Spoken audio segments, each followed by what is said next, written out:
భారత్ పాకిస్తాన్ల మధ్య యుద్ధం ముగిసింది. అయినా కూడా పాక్ నుంచి ఏ క్షణమైనా భారత్కు ముప్పు ఉండే అవకాశం స్పష్టంగా కనిపిస్తోంది. ఎందుకు అంటే ఒకవైపు చైనా, మరోవైపు అమెరికా పాకిస్తాన్కి సపోర్ట్ చేస్తూ ఉన్నాయి. ఈ క్రమంలో ఏ విధంగా భారత్ యుద్ధానికి సంసిద్ధంగా ఉండాలి అండ్ ఏ విధంగా ఆయుధ సముపార్జన చేసుకోవాలి అనే దాని మీద అంతర్జాతీయ నిపుణులు ఎంజీ రావు గారు మనకి వివరిస్తారు. ఎంజీ రావు గారు, ఎలా సిద్ధం కావాలి? యాక్చువల్గా చెప్పాలంటే పాకిస్తాన్ భారత్ల మధ్య యుద్ధం ఆపరేషన్ సింధూర్ అనేది తాత్కాలికంగా యుద్ధ విరమణ కొనసాగింది. అయినప్పటికీ ఈ భారత్ పాకిస్తాన్ల మధ్య యుద్ధం ముగిసినట్టు కాదు. ప్రధానమంత్రి గారు అదేవిధంగా భారత ఆర్మీ చెబుతూనే ఉంది, అటు పాకిస్తాన్ కూడా అలాగే చెబుతూ ఉంది దాని చేష్టల ద్వారా. ఎందుకంటే ఇండస్ వాటర్, సింధు నది జలాలు ఇచ్చేంతవరకు మేము ఎట్టి పరిస్థితుల్లో మేము యుద్ధం కొనసాగిస్తాం, అవసరమైతే మీ పీకు నొక్కుతాం, మీ రక్తం తాగుతామని చెప్తూనే ఉన్నారు వాళ్ళు పాకిస్తాన్ అంతా. అంటే ఏంటి, యుద్ధం ముగియలేదు. మీరు అన్నట్టు ఒక పక్క చైనా, ఒక పక్క అమెరికా కూడా పాకిస్తాన్కే సహకరిస్తున్నాయి. అమెరికా ఏం చేస్తుంది, అవసరమైతే టర్కీ ద్వారా మిసైల్ సప్లై చేస్తుంది, డ్రోన్లు సప్లై చేస్తుంది. అదేవిధంగా ప్రపంచ బ్యాంకు, అదేవిధంగా IMF ద్వారా రుణాలు ఇస్తుంది. అది $40 బిలియన్, $1.5 బిలియన్ రుణాన్ని ఇప్పించింది అమెరికా. ఈ విధంగా అమెరికా ట్రంప్ సహకరిస్తున్నాడు. ఇండియా పాకిస్తాన్ల ఏకగాటాన్ని బట్టి పాకిస్తాన్కు కొత్త ఎడ్జ్ ఇవ్వడం కూడా కొనసాగింది. ఇక రెండో విషయం ఏంటంటే ఈ చైనా ఏం చేస్తుందంటే పాకిస్తాన్కి J-20, J-35 ఫైటర్, నెక్స్ట్ జనర్ ఫైటర్స్ని ఇస్తుంది. ఆగస్టు నాటికి రాబోతున్నాయి. ఈ విధంగా మీరు చెప్పినట్టు అమెరికా ఇటు చైనా రెండు కలవకపోయినా విడివిడిగా దాన్ని పాకిస్తాన్కి సపోర్ట్ చేస్తున్నాయి. ఎందుకంటే ఇండియా సూపర్ పవర్ అవ్వకుండా ఆపాలి అంటే పాకిస్తాన్ ద్వారా నొక్కి పెట్టడం ఇండియాని. అందువల్ల మనం ఇండియా ఏం చేస్తుంటే చాలా జాగ్రత్తగా చేస్తుంది. ఎందుకంటే ఈ నెక్స్ట్ జెన్ వెపన్స్ చైనా ద్వారా అమెరికా ద్వారా పాకిస్తాన్కి చేరిని అంటే మొన్నటిలాగా విజయం సాధించడం అనేది ఇండియాకి చాలా చాలా దుర్భరం అయిపోద్ది, చాలా కష్టం అయిపోద్ది. అందుకే ఇండియా చాలా జాగ్రత్తగా స్టెప్లు వేస్తుంది అనేది ఇప్పుడు మనకు అవగతం అవుతుంది. ఇప్పుడు చాలా కీలకమైన యుద్ధ సమయాల్లో రష్యా మనకు సపోర్ట్ చేసింది. రీసెంట్గా మనం చూస్తే S-400 ఎయిర్ డిఫెన్స్ సిస్టమ్ని కూడా ఇచ్చింది. కానీ ఇప్పుడు ఆమ్కా లాంటి నెక్స్ట్ జెన్ ఆయుధాలని ఏ రకంగా భారత్ సముపార్జించుకోవాలి అండ్ రష్యా ఇస్తుందా? ఇప్పుడు యాక్చువల్గా ఇక్కడ ఒక విషయం అండి, రష్యా నుంచి మనం చాలా ఆయుధాలు తెచ్చుకుంటాం, కానీ రష్యా ఎవరికి కొన్ని వెపన్స్ అమ్మదు, తనకు తాను మాత్రమే ఉంచుకుంటుంది. అమెరికా కూడా కొన్ని వెపన్స్ F-22 లాంటివి ఎవరికి అమ్మదు, F-35 అమ్మదు, కానీ F-22 అమ్మదు. తన మైన్యూట్ మ్యాన్ అనే న్యూక్లియర్ సబ్మెరైన్ ఎవరికి అమ్మదు. ఇలా కొన్ని B-1, B-52 లాంచర్స్ అనేది ఎవరికి అమ్మదు. అదేవిధంగా రష్యా కూడా కొన్ని వెపన్స్, ఎస్పెషల్లీ ఈ Tu-95 అనేది, ఈ Tu-22M, Tu-160 ఈ ఫైటర్స్, ఈ బాంబర్స్ అనమాట. ఇవి America B-1, B-2, B-52 bombers, అలాగే Tu-95, Tu-22, ఈ Tu-160 బాంబర్లు ఎవ్వరికి అమ్మదనమాట. అది రష్యా అమ్ములు పొదిలో ఉంటాయి. అదేవిధంగా రష్యా యొక్క ఈ సబ్మెరైన్, న్యూక్లియర్ సబ్మెరైన్ ఒకటి ఉంటుందండి. ఈ న్యూక్లియర్ సబ్మెరైన్ కూడా ఎవ్వరికి అమ్మదు. అది ఈ Su-57 కూడా ఇప్పటివరకు ఎవరికి అమ్మలేదు. ఈ కింజాల్ హైపర్సోనిక్ మిసైల్ కూడా ఇప్పటివరకు ఎవరికి అమ్మలేదు. జిర్కాను, కింజాల్ అంటే హైపర్సోనిక్ మిసైల్ ఈరోజు ఉక్రెయిన్ మీద వాడుతుంది. ఈ హైపర్సోనిక్ మిసైల్ ఈరోజు ఇంకా ఇండియా తయారవ్వలేదు, ఇంకా తయారవుతాయి, 7 సంవత్సరాలు పడుతుంది. ఈలోపు మనకు కావాలి. ఇవి రష్యా దగ్గర ఉన్నాయి. ఈ ఎవరికి అమ్మలేదు, ఇంతవరకు అమ్మలేదు కూడా. ఇది Tu-95 బాంబర్ అన్నమాట, బిగ్ బాంబర్. ఇది వస్తే మనం ఇటు చైనాని, పాకిస్తాన్, అమెరికాని కూడా ఆపగలుగుతాం అనమాట. ఈ Tu-95 వస్తే ఈ బాంబర్ ఎవరికి అమ్మలేదు. తర్వాత ఇదండి, ఇది ఏంటంటే ఈ న్యూక్లియర్ సబ్మెరైన్. ఇది మనం అరిహాంత్ వరకే తయారు చేసాం. ఇదేంటంటే సిటీ కిల్లర్. ఈ ఒక్క న్యూక్లియర్ సబ్మెరైన్ వెళ్ళిందంటే లండన్ అణుధార్మికత 300 మీటర్ల సునామీ వస్తుంది. అంటే ఆల్మోస్ట్ 3 తాడులు ఎత్తంత సునామీ క్రియేట్ చేసి ఆ సిటీ అంతా నాశనం చేస్తుంది. అంత సబ్మెరైన్ అన్నమాట. ఈ సబ్మెరైన్ ప్రపంచంలోనే అతి పెద్ద సబ్మెరైన్. ఇలాంటి సబ్మెరైన్ ఎవరికి అమ్మదు. ఇలాంటి సబ్మెరైన్ మనకు అత్యవసరం అయిపోయింది ఇప్పుడు. ఎందుకంటే చైనాని తట్టుకోవాలంటే ఇలాంటిదే కావాలి. ఇదేంటంటే Tu-160 ఈ బిగ్ బాంబర్ అనమాట. ఇది వెళ్ళిందంటే సముద్రంలో 200 మీటర్ల వరకు కూడా సౌండ్ వినపడ్ది అనమాట. అంత భయంకరమైన బాంబర్ ఇది B-1 అమెరికా లాంటి బాంబరు. ఇలాంటి బాంబర్స్ మనకు అసలు లేవు. ఏది ఫైటర్స్ ఉన్నాయండి, కానీ బాంబర్ అనేది మనకు లేదు. కాబట్టి ఈ బాంబర్ మనకు లేదు, ఇది రష్యా దగ్గర ఉంది. తర్వాత ఏంటంటే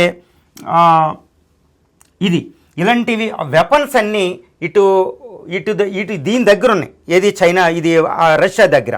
ఇప్పుడు భారతదేశానికి కావాల్సింది ఏంటంటే ఇటు వెంటనే చైనా సహకరించి ప్రత్యక్షంగా పాకిస్తాన్కి సపోర్ట్ చేసి ఇటు అమెరికా చైనాలు సపోర్ట్ చేసినాయి అంటే భారతదేశం చాలా ఆపదలు పడిపోద్ది. ఎందుకు చైనా అమెరికాలు సపోర్ట్ చేస్తే అంటే ఇండియా సూపర్ పవర్ అవ్వకూడదు. సూపర్ పవర్ అయితే ఇటు చైనాకి ప్రాబ్లమే, దీనికి ప్రాబ్లం. ఫర్ ఎగ్జాంపుల్ ఏపీ పాలిటిక్స్కి వెళ్ళండి. ఏపీ పాలిటిక్స్లో చంద్రబాబు నాయుడు, వైఎస్ఆర్ రాజశేఖర రెడ్డి ఉంటే మధ్యలో ఎవరు ఎదగనివ్వరు. వాళ్ళు దెబ్బలాడుకుంటే వాళ్ళే ఎత్తుకోవాలి. నీ తర్వాత నేను సీఎం, నా తర్వాత నువ్వు సీఎం, ఇలా పాలిటిక్స్ ఉంటుంది. ఇది అందరికీ తెలిసిన విషయమే. ఉంటే నువ్వు ఉండు అమెరికాను, లేకపోతే చైనా నేనుంటా, మన ఇద్దరి మధ్యలో ఇండియా రావడం ఏంటి అని ఒక ఖుషి కోళ్ళే అనమాట. అందుకనే ట్రంప్ మొన్నటిదాకా ఉండేవాడు ఒకేసారి పాకిస్తాన్ వైపు ఎలా మాట్లాడాడో మనం చూసుకోండి. చైనా బహిరంగంగా మాట్లాడుద్ది. కాబట్టి ఇండియా చాలా డేంజర్లో ఉంది. ఇంకా పాకిస్తాన్ విర్రవీగిపోతుంది. ఇప్పుడు సింధు జలాలు లేవు కాబట్టి అది యుద్ధం చేయాలి. పాకిస్తాన్ ప్రజలు ఊరుకుంటలేదు. కాబట్టి ఇటు రష్యా దగ్గర ఉన్న ఎవ్వరికీ అమ్మని ఆయుధాలని ఈరోజు ఇండియా అడుగుతుందని తెలుస్తుంది. అందుకని అజిత్ దోవల్ గారు అక్కడికి రష్యా వెళ్ళడం, మోడీ దగ్గర పుతిన్ సహకరించుకోవడం, ఈరోజు ఉక్రెయిన్ దాడి వల్ల ఆపదలో ఉంటే భారతదేశం దాన్ని ఆదుకోవడం. ఏ విధంగా ఆదుకుంటుందంటే దాని నుంచి ఆయిల్ తెచ్చుకుంటున్నాం. 40% ఆయిల్, మనం 40% ఆయుధ దిగుమతి దాని నుంచి తెచ్చుకుని ఎన్నో $1 బిలియన్ ఇస్తున్నాం. అదే పెద్ద సహాయం. యాక్చువల్గా India is funding to the Russian army అంట. రష్యన్ ఇప్పుడు ఉక్రెయిన్ మీద చేసి యుద్ధానికి డబ్బులు ఇచ్చేది ఇండియానే, ఆయిల్ దిగుమతి చేసుకుని. అందుకే యూరోపియన్ దేశాలు, అమెరికా తర్వాత ఏడుస్తూ ఉంటాయి అనమాట. వాళ్ళ ఆయుధాలు S-400 కొనుక్కుని డబ్బులు ఇస్తున్నాం. ఆ డబ్బులతో యుద్ధం చేస్తుంది అది ఇటు. కాబట్టి మనం చాలా సహకరిస్తున్నాం. కాబట్టి పుతిన్ గారిని ఈరోజు ఇండియా అడుగుతుంది, ఈ యుద్ధం ఏమానాలి, TU-95 కానీ TU-160 బాంబర్స్ని మాకు ఇవ్వండి, పెద్ద పెద్ద బాంబర్స్ని మాకు ఇవ్వండి. తర్వాత వాళ్ళ దగ్గర ఇంకోటి ఉంది, కింజాల్ మిసైల్ హైపర్సోనిక్ టెక్నాలజీ మాకు ఇవ్వండి. స్క్రామ్ జెట్ తయారు చేసుకున్నాం ఈ మిసైల్స్ని. ఈ స్క్రామ్ జెట్ వచ్చింది కానీ మాకు ఇంకా మిసైల్ తయారవ్వాలంటే 5-6 సంవత్సరాలు పడుతుంది. బ్రహ్మోస్ అంటే బ్లాక్ 2 అనేది, అది వెంటనే మాకు ఇవ్వండి టెక్నాలజీ కానీ అడుగుతున్నాం. తర్వాత ఈ TU ఫైటర్స్ని అడుగుతున్నాం. న్యూక్లియర్ సబ్మెరీన్ తయారు చేసుకుంటున్నాం వైజాగ్ దగ్గర, దాన్ని అడుగుతున్నాం.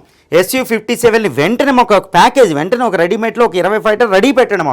మాకు అవసరమైతే వెంటనే మాకు తెవ్వివ్వండి, అది ఇస్తుంది అనమాట. ఇలా అడుగుతున్నాం. ఈ కింజాలి ఇలాంటి బాంబర్స్ మన దగ్గరికి వస్తే పాకిస్తాన్ మీద వెళ్ళి కొన్ని అంటే మనం ఇప్పుడున్న ప్రస్తుత రఫేలు, సుఖోయ్ 30 లాంటి విమానాలను పంపించి ఒక 30 విమానాలను పంపించి ఎన్ని బాంబులు వేస్తామో, ఈ బిగ్ బాంబర్ని పంపిస్తే TU-90ని అసలు పాకిస్తాన్ని అక్కడ జల్లెడు పెట్టేస్తాయి అనమాట. వర్షపు సినుకుల్లాగా బాంబులు వేసి వస్తాయి అనమాట. అంతే పెద్ద అతి భయంకరమైన వెపన్లు, B-20 బాంబర్స్ లాగా.